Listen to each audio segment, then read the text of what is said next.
Hello students and once again welcome back to Gyan Adda. Today we are discussing mixed sector. Mixed sector economic environment का topic है जो कि unit 1 में है और ये पार्ट 7 है. इसके पहले मैंने ऑलरेडी 6 पार्ट मैं अपलोड कर चुकी हूँ. अगर आप कॉमर्स के स्टूडेंट हो या मैनेजमेंट के स्टूडेंट हो या अगर आप नेट की प्रिपरेशन कर रहे हो या JRF की प्रिपरेशन कर रहे हो तो वहाँ पे आपको एक सब्जेक्ट इकोनॉमिक इन्वायरमेंट का होता ही है. तो ये जो लेक्चर है आपके लिए काफ़ी यूज़फुल है. अच्छा, इसके अलावा बहुत सारे और भी मैनेजमेंट के कॉमर्स के सब्जेक्ट रिलेटेड मैंने वीडियोस बनाए हुए हैं जो कि 11 की प्लेलिस्ट में आप जाओगे तो वहाँ पे आपको मिल जाएंगे. वो सारे वीडियोस आपके लिए नेट और JRF के हिसाब से मैंने कस्टमाइज वे में बनाए हुए टॉपिक वाइज. तो चलिए स्टार्ट करते हैं आज का लेक्चर. चैनल पे नए हो तो चैनल को ज़रूर सब्सक्राइब कर लेना और बेल आइकन को भी प्रेस कर लेना ताकि वीडियो की लेटेस्ट नोटिफिकेशन आपको हमेशा मिलती रहे. सो मिक्स्ड सेक्टर क्या है? जैसे कि पहले वाले लेक्चर में हमने इसके प्रीवियस लेक्चर में पढ़ा कि प्राइवेट सेक्टर होता है और पब्लिक सेक्टर होता है. तो प्राइवेट और पब्लिक सेक्टर जब कॉम्बिनेशन हो जाता है मतलब कंबाइन हो जाता है तो ये बन जाता है मिक्स्ड सेक्टर. मिक्स्ड सेक्टर में प्राइवेट का भी पोर्शन होता है और पब्लिक का भी पोर्शन होता है. तो ये मिक्स सेक्टर एक ऐसा इकोनॉमिक सिस्टम है जिसमें कि मार्केट इकोनॉमी और प्लान्ड इकोनॉमी दोनों के एलिमेंट्स जो होते हैं वो आपस में ब्लेंडेड होते हैं. मार्केट इकोनॉमी का मतलब क्या? कैपिटलिज्म, मतलब कि पूंजीवाद, मतलब कि प्राइवेट सेक्टर और प्लान्ड इकोनॉमी का मतलब सोशलिज्म सिस्टम या सोशलिस्ट इकोनॉमिक सिस्टम, या आप इसको बोल सकते हो कि public sector. So public sector और प्राइवेट सेक्टर के जो एलिमेंट्स होते हैं वो इसमें ब्लेंडेड होते हैं. इसको आप फ्री मार्केट भी बोलते हो, मतलब मार्केट इकोनॉमी को आप कैपिटलिस्ट भी बोलते हो, फ्री मार्केट भी बोलते हो और आप इसको प्राइवेट भी बोलते हो. और प्लान्ड इकोनॉमी को आप स्टेट इंटरवेंशन भी बोल सकते हो या पब्लिक इंटरप्राइज भी बोल सकते हो या पब्लिक सेक्टर भी बोल सकते हो. सो मिक्स सेक्टर का अगर आप मीनिंग में जाओगे तो उसकी मीनिंग यही होती है कि it is a blending of elements of market economy with elements of planned economy या free market with state of interventionism और private enterprise with public enterprise. इसका कंसेप्ट क्या है? कंसेप्ट में जब आप जाओगे तो आपको ये पता चलेगा कि ये कैसी सेक्टर है, ये कैसी इकोनॉमी है जहाँ पे प्राइवेट इंटरप्राइज और पब्लिक इंटरप्राइजेस दोनों का एग्जिस्टेंस होता है. इसमें जो भी गवर्नमेंट होती है वो डिस्ट्रीब्यूट करती है रिसोर्सेज को और ट्रेड करती है गुड्स एंड सर्विसेज को, और साथ ही साथ जो फैक्टर्स ऑफ प्रोडक्शन होते हैं land, labour, entrepreneur, physical resources और इन्फॉर्मेशन, ये दोनों प्राइवेट पार्टी भी होल्ड करती है और इनका कंट्रोल पब्लिक मतलब गवर्नमेंट के पास में भी होता है. दोनों इनको होल्ड करते हैं. आप ये 5 चीज़ें हमेशा याद रखना कि 5 इंपॉर्टेंट फैक्टर्स होते हैं प्रोडक्शन के जिनकी कंट्रोलिंग की बात हमेशा करी जाती है प्राइवेट में या पब्लिक में या मिक्स्ड सेक्टर में. तो मिक्स्ड सेक्टर में ये जितने भी आपके 5 फैक्टर्स ऑफ प्रोडक्शन है, ये लैंड है, labour, capital, entrepreneur, physical resources and information resources, ये सारे का जो कंट्रोल होता है ये डिवाइडेड होता है, मतलब कॉम्बिनेशन होता है. प्राइवेट इंटरप्राइज भी डील करती है और पब्लिक इंटरप्राइज भी डील अप करती है. इसके कुछ फीचर्स हैं जैसे कि को existence of private and public sector. Private और पब्लिक सेक्टर दोनों का ये कॉम्बिनेशन होता है, दोनों का एग्जिस्टेंस होता है. इसमें पर्सनल फ्रीडम भी होती है और इसमें प्राइवेट प्रॉपर्टी भी अलाउ होती है. आप चाहो तो प्राइवेट प्रॉपर्टी भी रख सकते हो. इसमें इकोनॉमी प्लानिंग भी होती है, प्रॉफिट मोटिव भी होता है, सोशल वेलफेयर भी होता है, दोनों चीज़ें होती हैं. प्राइस मैकेनिज़्म भी होता है, कंट्रोल प्राइस भी होता है. इकोनॉमिक इनइक्वलिटीज़ पे चेक भी होता है. इकोनॉमिक इनइक्वलिटीज़ का मतलब कि सोसाइटी में किसी के पास कम पैसे ना हो या ज़्यादा पैसे ना हो, इसके बीच का बैलेंस जो है वो government time to time maintain करती है. फिर लास्ट है कि इसमें मोनोपोली के पावर पे भी कंट्रोल होता है. मोनोपोली मतलब एकाधिकार की शक्ति पर मोनोपोली पावर पे भी ये कंट्रोल होता है. तो ये सारे कुछ फीचर्स हैं मिक्स्ड इकोनॉमी. मिक्स्ड इकोनॉमी का मतलब आप ये समझो सीधा कि प्राइवेट और पब्लिक सेक्टर ये दोनों का कॉम्बिनेशन है. मतलब कि गवर्नमेंट भी यहाँ पे बिजनेस कर सकती है कंट्री में और प्राइवेट पार्टी या प्राइवेट कंपनी या प्राइवेट फर्म भी मार्केट के जो फैक्टर्स हैं या जो फैक्टर्स ऑफ प्रोडक्शन है उनको कंट्रोल करेगी. अब मेकिंग ऑफ मिक्स्ड सेक्टर में क्या है कि मिक्स सेक्टर किन किन चीज़ों से बना हुआ है. तो पहला तो हुआ प्राइवेट सेक्टर जो आप अभी तक आप पढ़ रहे हो, दूसरा हुआ पब्लिक सेक्टर और तीसरा हुआ सेमी पब्लिक सेक्टर.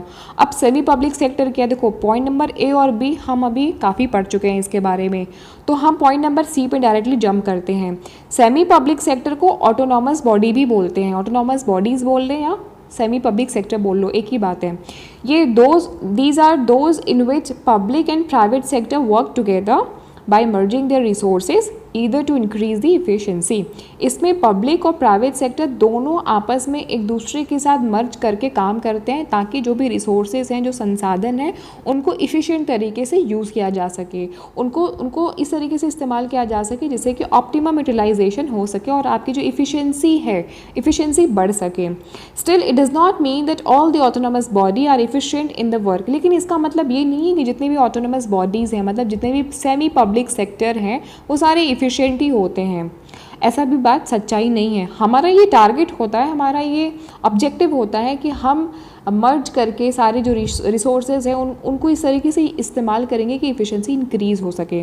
थर्ड है कि there is always possibility of lack of performance. Lack of performance की पॉसिबिलिटी हमेशा होती है या हो सकती है, या इनएफिशिएंसी फ्रॉम पब्लिक सेक्टर की इनएफिशिएंसी की वजह से भी पॉसिबिलिटी है कि हमारी जो परफॉर्मेंस है वो डाउन हो जाए या हमारी जो ऑटोनोमस बॉडी की वर्किंग है, फंक्शनिंग है, वो हैम्पर हो।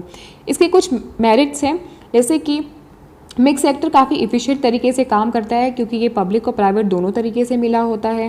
दूसरा है कि इसमें फ्रीडम होता है डिसीजन मेकिंग के लिए। कंज्यूमर के हिसाब से आप डिसीजन को बना सकते हो, ले सकते हो। आप उसी हिसाब से कंज्यूमर और कस्टमर मार्केट को देख करके आप अपनी डेवलपमेंट की भी प्लानिंग कर सकते हो। चौथा है कि नेशनल प्रोडक्शन भी आप बढ़ा सकते हो। जब प्राइवेट पार्टी और पब्लिक पार्टी, जब प्राइवेट पर्सन और पब्लिक पर्सन जब दोनों आपस में मिल जाएगा तो नेशनल की जो प्रोडक्शन है वो कहीं ना कहीं हाइकअप हो जाएगी। पांचवा है कि कंपटीशन बना रहेगा मार्केट में, जिसकी वजह से जो प्राइस कंपटीशन कीप्स प्राइस लो होगा, यहाँ पे लॉ नहीं होगा। कंपटीशन की वजह से मार्केट में जो प्राइस हैं वो हमेशा वो लो रहेंगे। ऑब्वियसली अगर कोई कंपनी कोई भी प्रोडक्ट बना रही है, सपोज करो ए कंपनी प्रोडक्ट बना रही है और यही same substitute product B company बनाने लगेगी, तो बी कंपनी को मार्केट में स्टेबिलिटी के लिए या अपना वर्चस्व स्थापित करने के लिए जो प्रोडक्ट ए बना रही है या जो प्रोडक्ट वो लेके आ रही है मार्केट में, उसका प्राइस उसको कम रखना होगा, प्लस अच्छी क्वालिटी का बनाना होगा, तभी लोग बी पॉइंट पर या बी कंपनी या बी ब्रांड का सामान लेंगे। तो ये एक कंपटीशन वाला मार्केट क्रिएट हो गया, जिसकी वजह से कंज्यूमर को क्या हुआ, कंज्यूमर ने प्राइस में एडवांटेज ले लिया। छठा पॉइंट है कंज्यूमर की चॉइस के हिसाब से, उनकी टेस्ट, उनकी प्रेफरेंस, उनके चॉइस के हिसाब से मार्केट में प्रोडक्ट अवेलेबल होते हैं।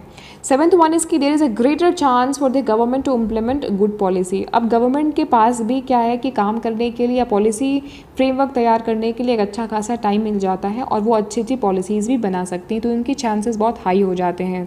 इनके कुछ डीमेरिट्स भी हैं। ऑब्वियसली अगर पब्लिक कंपनी हो या प्राइवेट कंपनी हो, करप्शन का चांसेस तो हर जगह होता है, तो करप्शन के चांसेस हैं। दूसरा है कि फियर ऑफ नेशनलाइजेशन का मतलब राष्ट्रीयकरण का भी फियर होता है। मतलब कि कुछ जो प्राइवेट कंपनीज होती हैं उनको हमेशा ये डर बना रहता है कि उनकी कंपनी के जो शेयर्स हैं, जो स्टेक्स हैं, वो गवर्नमेंट ना ले ले और गवर्नमेंट ले करके उसको नेशनलाइज ना कर दे, मतलब उसको पब्लिक ना बना दे, पब्लिक कंपनी ना बना दे। तो इसका थोड़ा बहुत डर भी रहता है। तीसरा है कि कन्फ्लिक्ट हमेशा से रहता है पब्लिक और प्राइवेट सेक्टर में, गवर्नमेंट में और प्राइवेट इंडिविजुअल्स में थोड़ी बहुत वाद विवाद कॉन्फ्लिक्ट हमेशा रहते हैं। 4 पॉइंट है कि public sector less efficient than private sector. देखिए पब्लिक सेक्टर थोड़ा कम इफ़िशिएंट होता है कंपैरेटिवली प्राइवेट सेक्टर ज़्यादा इफ़िशिएंसी होती है क्योंकि बंदा अपने पॉकेट से पैसे लगाता है, इसीलिए सोचता है, या जो भी उसमें पार्टनर्स हैं या सोल प्रोप्राइटरशिप पे वो काम कर रहा है या स्मॉल स्केल बिजनेस कर रहा है, तो वो बहुत ही लिमिटेड कैपिटल से या अपने पास के कैपिटल से वो स्टार्टअप करता है। तो इस वजह से जो इफ़िशिएंसी रहती है, जो रिसोर्सेज रहते हैं, वो रिसोर्सेज का इस्तेमाल अच्छे से करता है। लेकिन पब्लिक सेक्टर में ऐसा नहीं होता है, जिसकी वजह से लेस इफ़िशिएंसी होती है। आप इसका एक एग्जांपल समझो, जब आप कोई भी ऐसे डिपार्टमेंट में जाते हो जो पब्लिक डिपार्टमेंट हो, सपोज़ बैंक में जाते हो या किसी रेवेन्यू डिपार्टमेंट में जाते हो या कोई भी सरकारी काम करने जाते हो, तो वहाँ पर आपको कितनी प्रॉब्लम देखनी पड़ती है। इफ़िशिएंसी वहाँ पे हमेशा लो ही होती है ना, कहीं ना कहीं। और प्राइवेट कंपनी में क्या होता है, प्राइवेट कंपनी में आपके काम थोड़ा इजी हो जाते हैं। प्राइवेट बैंक्स में चले जाओ और अगर आप सरकारी बैंक्स में चले जाओ तो डिफरेंस आपको देखने को मिल जाएगा। तो ये चीज़ें हैं कि मिक्स्ड इकोनॉमिक जो सेक्टर है या मिक्स्ड जो सेक्टर है वो दोनों का मिक्सअप होता है, दोनों के एलिमेंट्स उसमें मिक्सअप होते हैं। आई होप कि आपको समझ आया होगा कि मिक्स सेक्टर किस तरीके से काम करता है। गाइस, आप ज्ञान अड्डा के प्लेलिस्ट में जब चले जाओगे ना, तो वहाँ पे बहुत सारे और डिफरेंट डिफरेंट सब्जेक्ट्स की वीडियोस अवेलेबल हैं। आप चाहो तो उनको भी देख सकते हो। अगर आप नेट की JRF की तैयारी कर रहे हो या कॉमर्स या मैनेजमेंट की तैयारी कर रहे हो, तो वो सारे जितने भी सब्जेक्ट्स हैं वो आपके लिए कहीं ना कहीं किसी न किसी पॉइंट पे काम आएंगे। आप उन सब चीज़ों को देख सकते हो। अच्छा, इसके साथ ही अगर आपको कोई टॉपिक है which is different from commerce और मैनेजमेंट सब्जेक्ट, तो आप वो टॉपिक कमेंट बॉक्स में नीचे मुझे ज़रूर लिख करके बताना। I will try to make customize video for you. Thank you guys for watching this lecture. Take care and bye bye.